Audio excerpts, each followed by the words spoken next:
Okay, I-ki Ryu Kobujutsu. I-ki means essence and substance, or heaven and earth, all things up and all things down. Our philosophy is the unity of heaven and earth, the unity of mind and body, the unity of the aggressor and the defender. So we're talking about a lot of philosophy, a lot of Neo-Confucianism.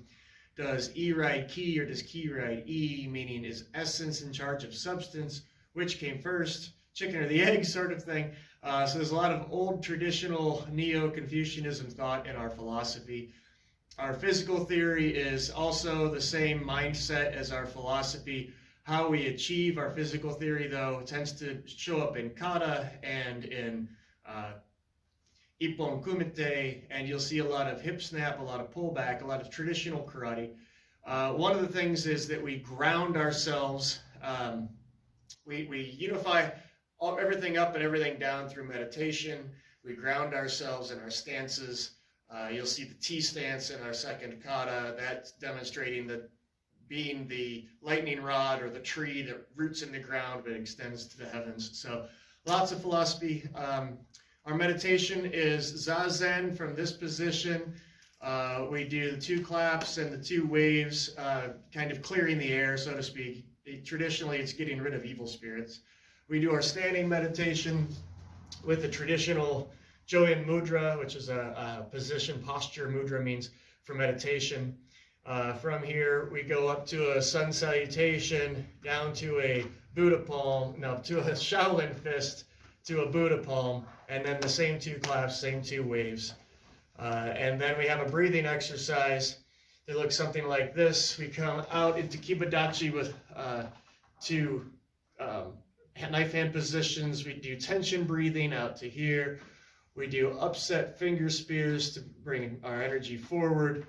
We bring it back to our hips in the palms down position, and then under tension breathing, we come out forward under tension so that we can project away. And then we do our strong ready stance position before moving out of Kibadachi back to tension and bow.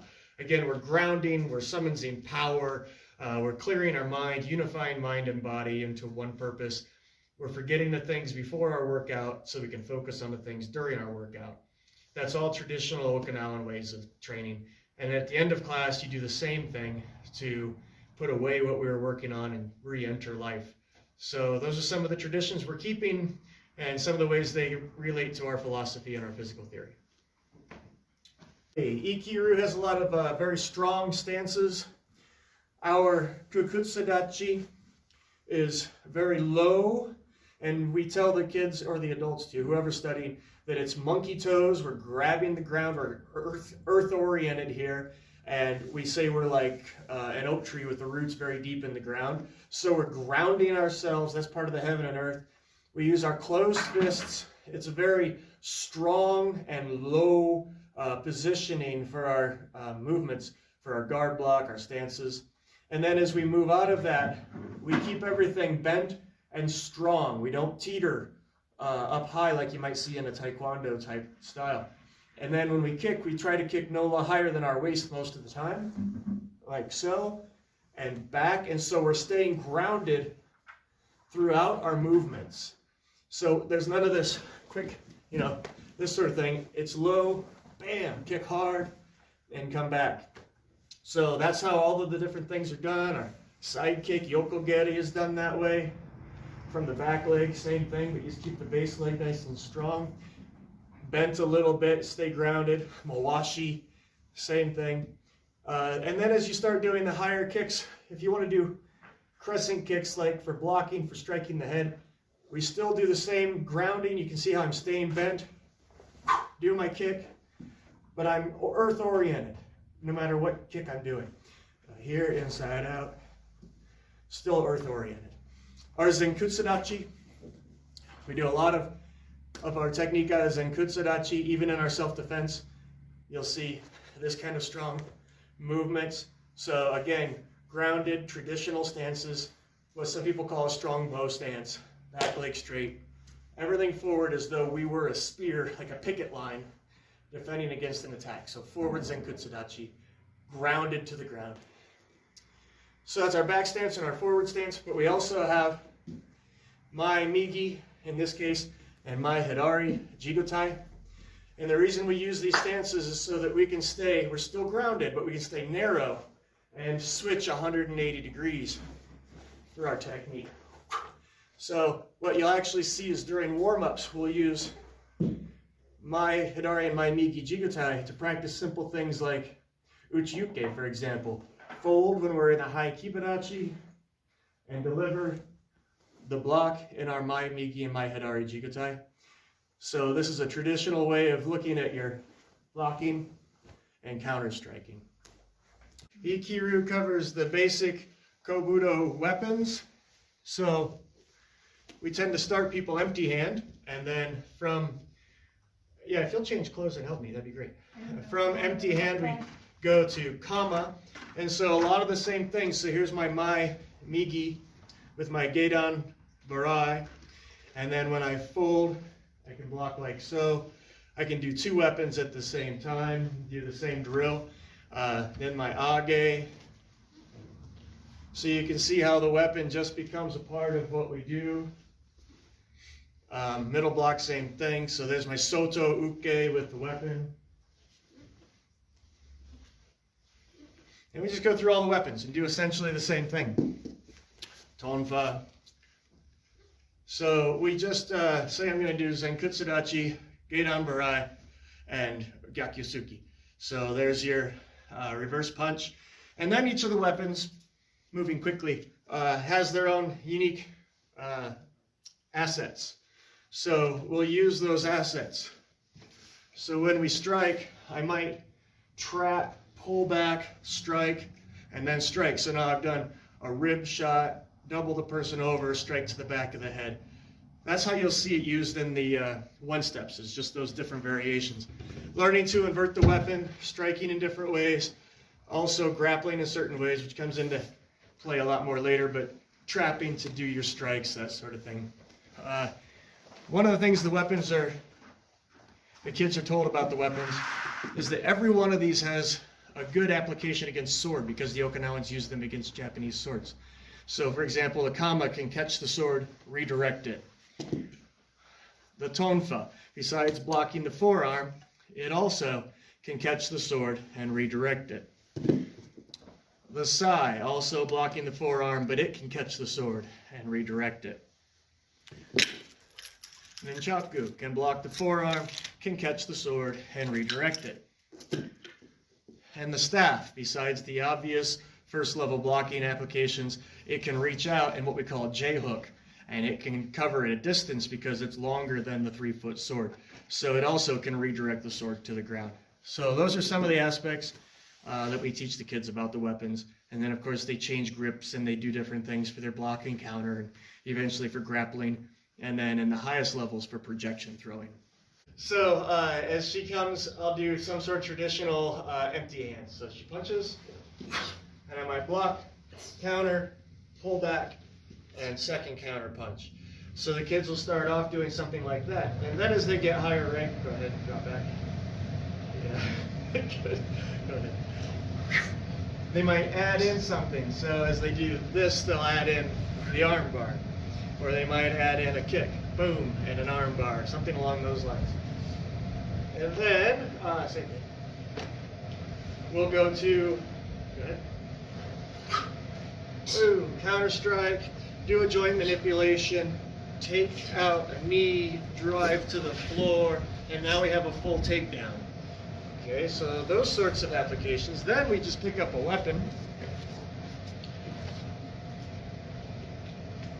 Okay, go ahead. And we do essentially the same thing. Go here, strike, strike, strike, arm bar, that sort of thing. We can do same thing.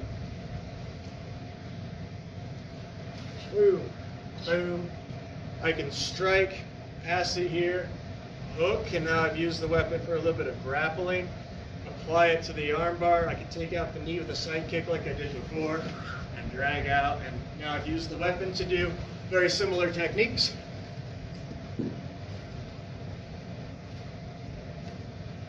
Okay, go ahead. Boom, boom, strike, arm bar, could do the leg kick and take down or the side kick. So the weapons just fit in, do all the same stuff. Well, after the kids get good, I keep saying kids, but all the students get good at all the one-step sparring, then we start doing it with grappling. So we're talking about second-degree black belt test probably. So we go here, instead of the punch, just grab somewhere. So we'll do the same techniques, basically. Here's my pull back to my hip, and here's my Gedan Barai, and it became an arm bar. And I can turn Zenkutsu Dachi, Gedan Barai again, and I can do it with a punch. And I've got a nice takedown, Kotegesh in this case. So the same movements out of our kata now become grappling. Cross wrist grab for me. High block, for example. Do my counter strike, do my hip pull back to the hip. And in this case, it looks really awesome. Just I've got a nice stomp to the head, boom, and I can just follow through. And so it starts to look more dynamic, more exciting, but it's actually just the white belt requirements, white belt to blue. Any grab you want. So we practice the basic 4 wrist locks. So you got your Nikyo there, got your Sankyo. We already did a Kotegesh, but we can do the Kotegesh or the Ikkyo. And all we do is use the stances, like our cat stances in our kata. We can then switch and do our striking applications, staying grounded, good Kobujutsu. Then we just take the weapon and do essentially the same thing. She grabs, and I say, boom, boom. Apply the weapon, because that has more pressure, and come through, and do your counter strikes however you want to. Okay. Go ahead and do another attack same time. So here's my Soto Uke, right? Here's my Gyaku Suki. Here's my pullback. And then I did my hip snap to do the strike, but it sets me up nicely for a side kick this way. A Gedan Barai for an arm bar. And I can just continue to strike or drag her out to the floor for a pin.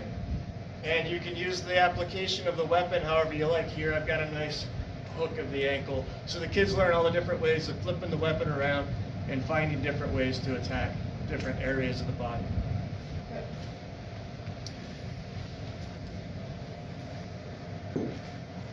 Go ahead and grab a pin. So we can just apply the weapon wherever it makes the most sense. So here I did a pressure point attack on a wrist, what do you call that, reverse Ikkyo, I guess. When I pull this off, I can strike. I can also wrap it around, maybe like this, and I use my pull back, and I got a really nice off balancing there. Both my hands are in a pullback position. Now I go Zenkutsu Dachi. And I get a nice takedown. You have to watch your face. Let go of the weapon, and then it's usable as a striking tool.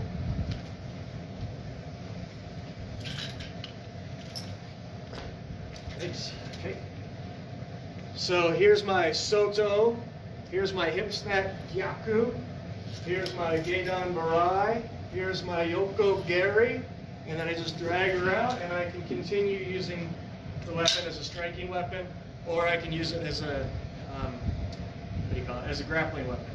So, for example, she kicks her foot up here, just like I did with the other weapon. I can use the Ninchaku to trap that, and I can put pressure on the back of the knee until I get a submission. Thanks. So all of those applications are there with the weapons. And then, when you're high enough rank, you start doing your I-ki. Do you want the softer mats for I-ki rolls? Or just roll mats? No. Okay. So, for example, Sensei Alana grabs a hold, say to her wrist, and I want to do an Ariminage. So I just key finger up as I step in. I've got a Zenkutsu Dachi, and I walk right through. You okay? You need the mats? No, it's not. Okay. She does something like this, and let's say that I go Age Uke. Maybe I slip in the off first punch, or maybe I don't. And I turn, From my Zen Kutsudachi, I take a knee, and that gives me the weight underside for the drop for Tenchi Nage. Now, once those are kind of understood, students can then add the weapons. So, what was your first attack on this hand? Can't remember the first attack, but it doesn't matter. I can use pain compliance of the weapon if I want to, right here to the collarbone. Eye socket if I needed to. I can apply the same pressure with the back of the handle rather than the blade, and I just walk through again with my Zen Kutsudachi forward stepping, and I have essentially the same technique. She does a straight wrist. I do the high block again, do my counter strike, or don't. Got the back of the neck. Zen Kutsudachi, take a knee, and I've got a Tenchi Nage. Actually, we'll do an empty hand first. Give me a more traditional, so like that. So here, I've got my Soto, and I'm in my Kukutsudachi, and I'm actually in my guard block. My hands are open in this case because I'm grappling. And then when I come to here, I was going to do this technique. When I come back up, I have Kokyo Nage, and I walk through. So I did a cradle, which is like our Join Mudra. If I do the staff now, it's going to change the technique quite a bit, but here's what it looks like. She gives me the Yoko Minuchi. I do my Soto around here. The staff comes up over the collarbone as my other hand comes to the kidney. I turn and walk through with Zen Kutsudachi. So the weapon becomes a grappling tool, and then it becomes a projection tool. So everything that we do empty-handed, our kata, goes from block strike to grappling to projecting. It does it empty-handed, and then it does it with weapons. This way. Thank you.